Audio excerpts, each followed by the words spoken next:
No matter the discipline, I believe that in the pursuit of truth, there are three sentences which are core to such endeavor. The first one is, I don't know, or I don't understand, which is tightly correlated to that. As acknowledging one's ignorance or lack of comprehension is the first step in being able to formulate hypotheses, which then drive research and enable greater understanding. Without that self awareness, I don't think anybody can ever get any far. The second one is, I changed my mind. Being able to change your mind as you're presented with new information and new experiences is foundational and central to any endeavor that seeks to find the truth as to pertains to any kind of matter. Be wary of folks who never change their mind, especially when presented with new facts and convincing new experiences. The third one is, I was wrong. Being wrong is a beautiful thing. Being wrong enables you to steer towards truth. It enables you to enhance and expand your understanding of how systems and things work. In that sense, being wrong is a gift, even though it is occasionally painful. But nevertheless, being able to recognize when you are wrong and learn from it is also central to the pursuit of truth. When it comes to explaining the dynamics and how Trailblazers works, I was flat out wrong in describing how one particular mechanism works. And that is the mechanism that governs how multiple industries affect stations and what goods they produce and how they operate. That error comes from, first, overestimated appreciation of how well I felt I understood that mechanism, which in turn was driven by far too limited experimentation regarding industry types, which at the time was limited for the most part to agricultural and refinery settlements, where what I described is actually true. But that is a subset of a generalized case, and as a result, it is not generally true. And the general truth is actually far more nuanced and complex. In the following 24 hours or so, we've been building additional industry mix types and learning a lot more with regards to how combination of industry types at stations work and affect each other. And one of the things we realized in doing that is that all along we spent so much time and so much reasoning in thinking through and expanding regarding the supply side of stations and specifically what stations produce. Like, we were often in the pursuit of producing steel and other metals, which are in significant demand galaxy-wide. In doing so, we utterly and completely neglected to think about the fact that industries are more than just what they supply. Industries are, yes, what they supply, but industries are just equally what they demand and the demand side of industries. And as it turns out, when you combine industries, like in this case, we have colony, which is at zero actually, extraction, refinery, and industrial, with refinery and industrial being dominant in this particular market. Well, supply and demand get netted out. That is what happens. And if you combine two industries like agriculture and refinery, where the overlap is very small, then yes, you do get all products from both economies, as we were highlighting yesterday. However, if you combine two industries where that is not the case, like for example, industrial and refinery, as is this station, well then most of the supply of the refinery actually gets taken up by the industry side of the house. And guess what? Steel is now an import instead of an export, even though you have the refinery market present in this market. Very few metals remain exports, like among them cobalt, because there's a refinery side that also produces it, and a number which are generally not consumed, or at least done in a substantial way by the industrial side, like aluminum, and I think the other one is indite, or whatever that's called, indium. So this changes things to a degree in terms of like how you think about planning economies and stations, because you got to be careful. You got to be careful about what economies you mix. It's not as simple as a hard and fast rule saying, hey, keep it at 50-50 and you're going to get products from both from both economies. That statement is just flat out wrong. Let me repeat that once more to make it unambiguous. You now need to think about what markets supply and what markets demand. And you got to be careful that if you add an economy to a particular station, that demand that comes with that market isn't taken away from the supply that you actually want to export from that station. An additional aspect related to this, which is also something that it's probably a little early to say that we're flat out wrong, but the latest observations and data we received just don't fit with a statement that we made earlier, which is we had said that adding an extraction market to a refinery market would not affect production of that refinery, as in meeting the demand of a given market didn't affect the supply of that market's other side, like in the case, again, of extraction and refinery.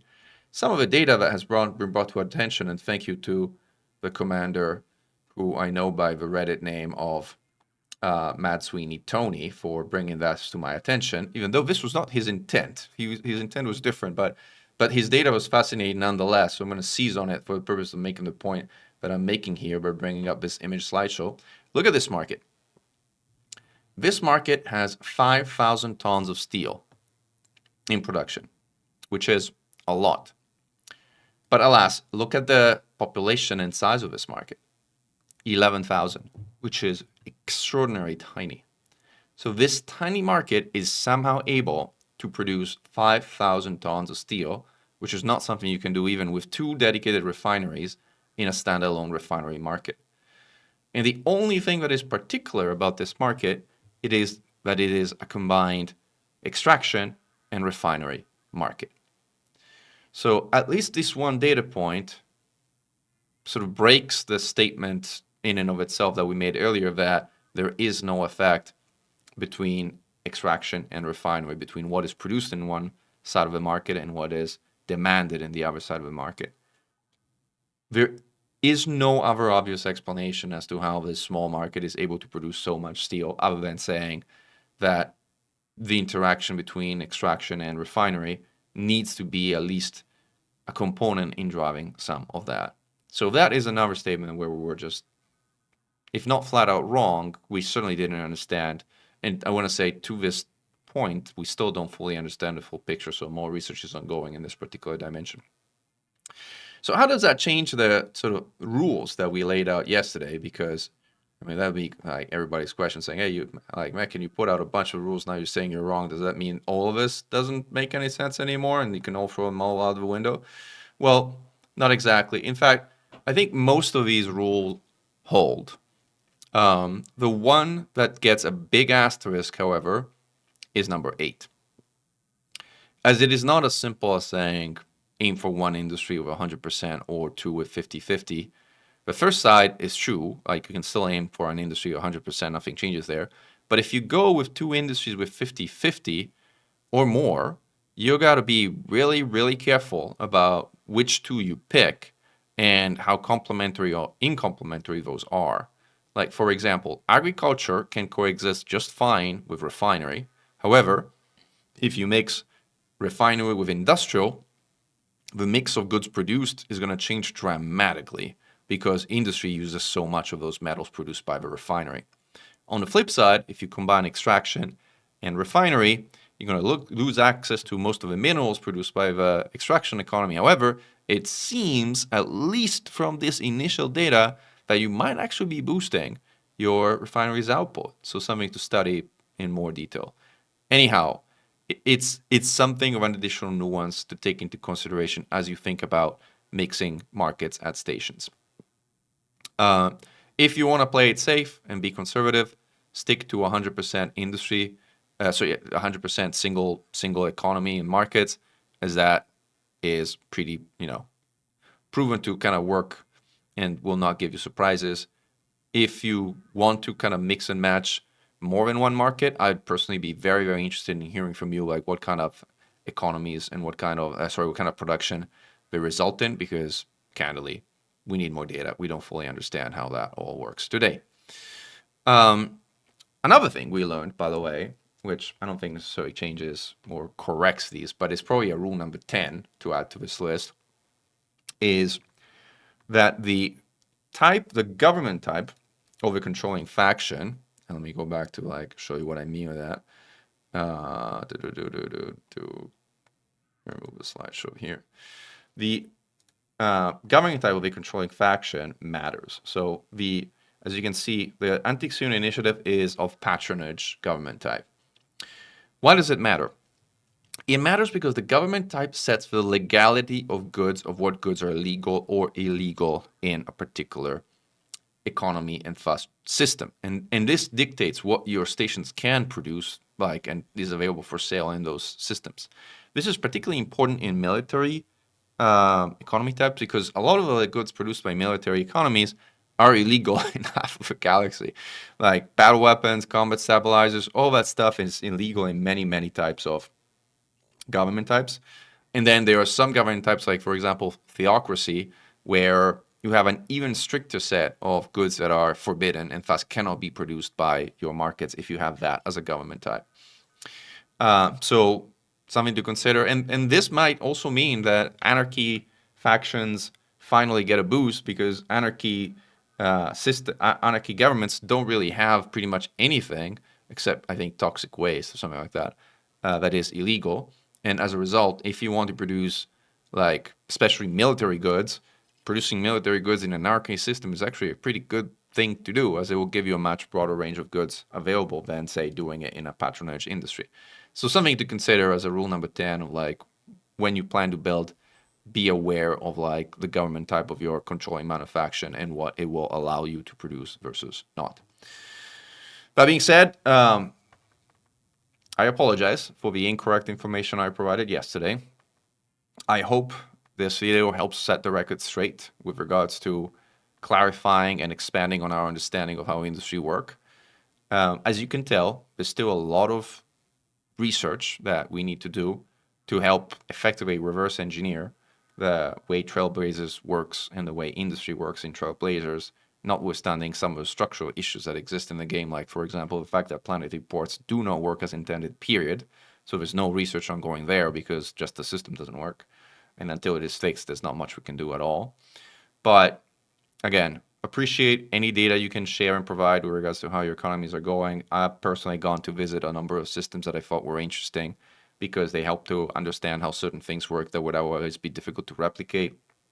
So keep that data coming in.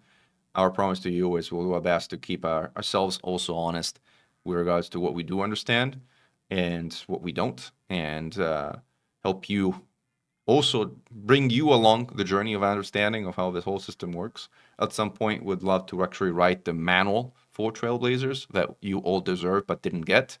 So hopefully we'll get a chance to do that, but we'll need few things to stabilize and kind of work better before we even try to do that.